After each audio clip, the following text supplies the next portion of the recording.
Welcome to today's Explainer, where we're unpacking a truly fascinating sequence of events. For centuries, right, we viewed naval supremacy as the absolute ultimate form of global power. Basically, whoever controls the seas controls the world.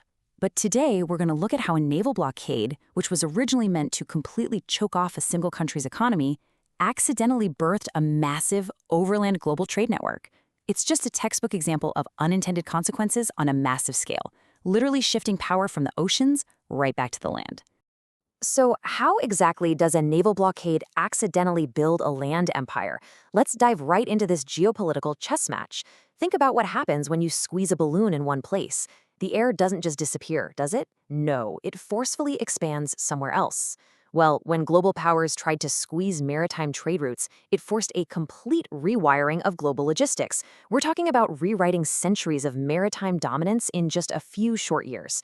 This shift didn't just tweak military strategy, it fundamentally rewired the global supply chain, impacting everything from international freight costs to the prices of everyday goods sitting on our shelves. Here is our roadmap for today's Explainer. 1. The Blockade and Land Corridors War. 2. The rise of Pakistan's Gwadar port. 3. Repercussions on the UAE. 4. The Caspian Sea black hole. And 5. The new Middle East map. All right, kicking things off with Part 1, the Blockade and Land Corridors War, or how a maritime chokehold completely backfired.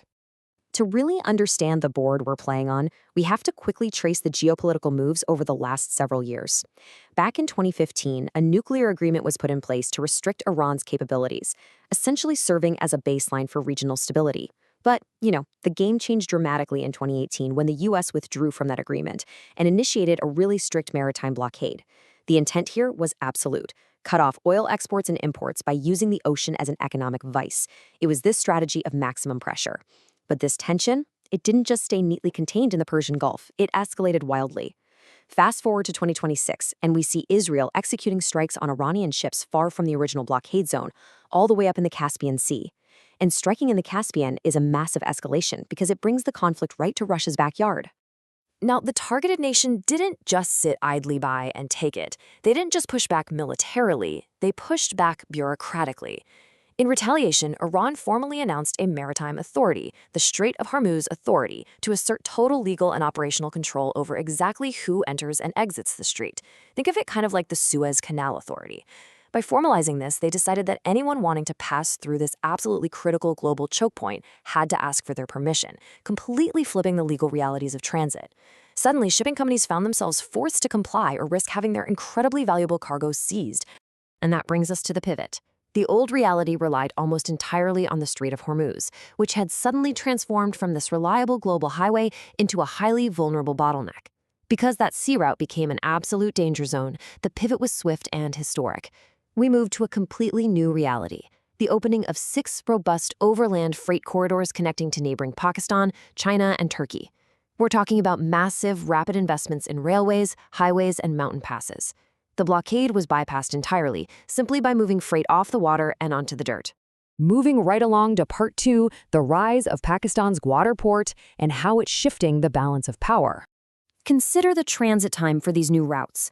In the past, hauling goods overland via the rugged Baluchistan region through the Toftan Crossing was a grueling 18-hour slog.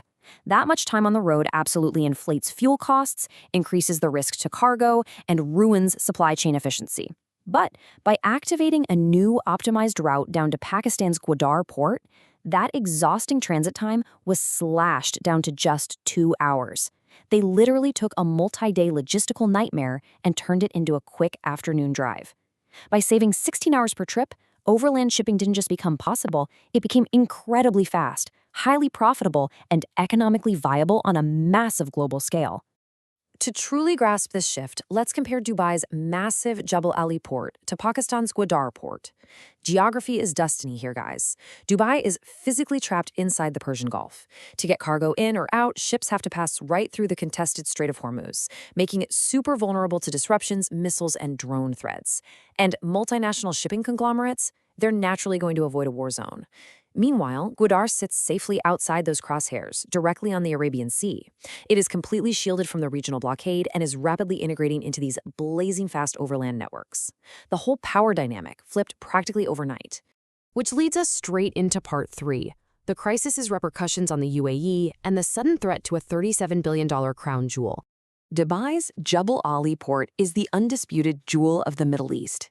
It seamlessly connects Asia, Africa, and Europe. More importantly, it generates an incredible $37 billion annually. It's the lifeblood of their entire logistics empire.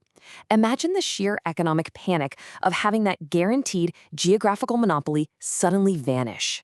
With cargo ships terrified of entering the strait and overland routes pulling the world's freight toward Pakistan instead, this massive revenue stream was suddenly placed at severe existential risk. So the UAE's entire economic foundation is suddenly under siege from all sides. And it isn't just shipping. Tourism and real estate take an immediate, brutal hit when foreign investors and vacationers are spooked by regional conflict and the looming threat of drones overhead. I mean, nobody wants to vacation or buy luxury condos in a potential war zone. On top of that, their lucrative oil pipelines are having to be rerouted over land just to reach safe waters, and their dominant port logistics sector is bleeding market share to Pakistan. A blockade originally meant to hurt a rival is actively dismantling the UAE's own core economic pillars. Now, the UAE, of course, did not just sit back and take this. They retaliated with some highly aggressive financial and diplomatic tactics. Following the mysterious jailing of Pakistan's pro-China Prime Minister Nawaz Sharif, the UAE immediately hosted India's Prime Minister, which was the first visit of its kind in 37 years. This was a very clear diplomatic move to counter China's Belt and Road influence in the region. But they went further. They aggressively pulled massive dollar deposits right out of Pakistan's central bank. When a foreign state orchestrates a central bank run like that, it obliterates the local currency's value. It actually brought Pakistan's economy to the absolute brink of collapse before Saudi Arabia finally had to step in and bail them out.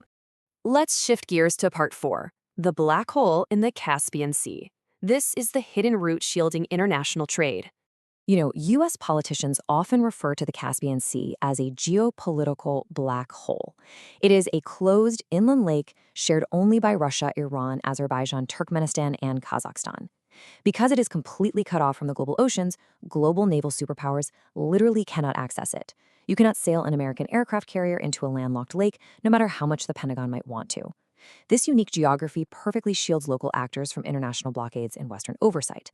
And because the Caspian is a closed system, it allows for the completely unrestricted transfer of goods, oil, weapons, and drone technology directly between Russia and Iran. This little quirk of geography fundamentally neuters one of the most powerful maritime blockades in modern history. The stakes here are just incredibly high. Any U.S. or Israeli attack in these waters isn't just a localized strike. It risks an immediate and direct war with Russia. This creates a flawless, untouchable, and heavily armed corridor for military and commercial trade between Moscow and Tehran. Finally, we reach part 5, the new Middle East map. So, who truly won the geopolitical chess match? What you really should take away from all this is how radically the flow of the world's physical goods has changed. The new overland Kazakhstan, Turkmenistan, Iran corridor cuts Asia to Europe transit times from 45 days down to just 25 days. If you're a massive global corporation shipping consumer goods, saving 20 whole days of transit is a monumental win for your cash flow and inventory. The U.S. has historically used its massive naval dominance to pressure nations and control global trade. But if the world's goods are now happily traveling on trains and trucks deep inland, well, that maritime dominance completely loses its leverage. A recent piece by The Economist captured the grand strategy at play here perfectly with an adapted quote: "Never interrupt your enemy when he is making a mistake." As the U.S. and Gulf states spent years entangled in blockade warfare and exhausting regional skirmishes, China silently sat back. They didn't intervene.